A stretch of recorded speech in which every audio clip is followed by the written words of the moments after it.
This is a P1 energy video looking at energy stores and systems. So we'll start off, we've had some changes from the old GCSE in the terminology that we use and the classification of different types of energy.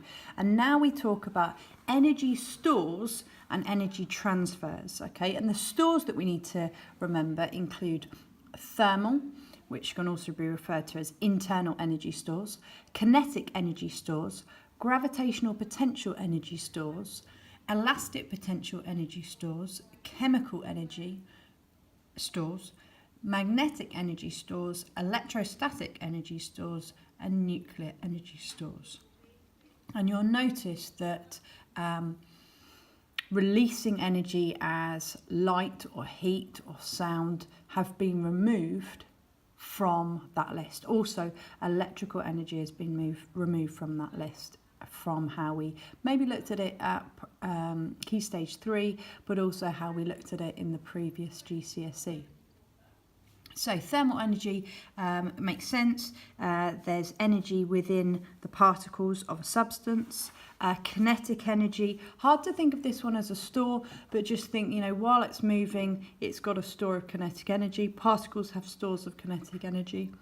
Gravitational potential energy store, we know as we raise an object above the ground, it gains gravitational potential energy. Linked to the force of gravity pulling it down, the mass of the object, and also the height it's raised up to, and that links to the gravitational potential energy equation and video in this topic. Elastic potential energy stores, so this is kind of our catapult, our stretching of a spring or elastic band, our wind-up toys, all those kind of things that use the stretching of an elastic band or a spring. Chemical energy stores, these are our batteries, and we can refer to food as a chemical energy store. Magnetic energy stores, bit of a new one to add into this category. Electrostatic energy stores and nuclear energy stores.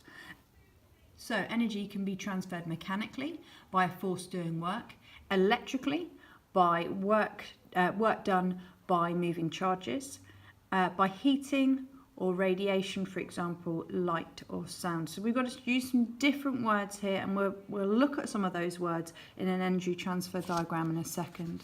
Now let's have a look at energy transfers in a system. So energy can be transferred usefully, stored, or dissipated. Dissipated means it's kind of lost to the atmosphere. We can't get it back, it's wasted.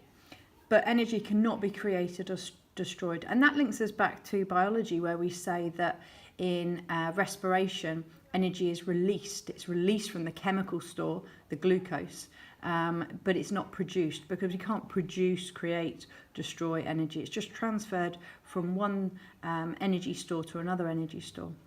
When a system changes, energy is transferred.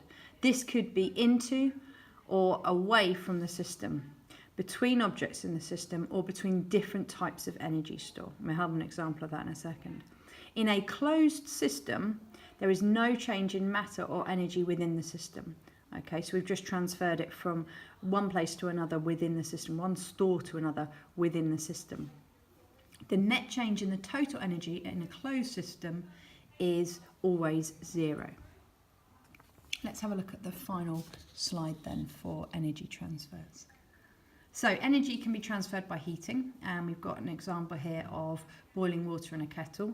So on the arrows there, we've got the transfer, and then in the boxes we've got the store. So it's transferred electrically when we plugged in the kettle, transfer electrically into a thermal energy store of the heating element, and then through heating, and thermal energy store in the heating element is transferred to the thermal store of energy in the water. Energy can be transferred by doing work. This work can be done when a current flows, or by a force acting on an object to make it move.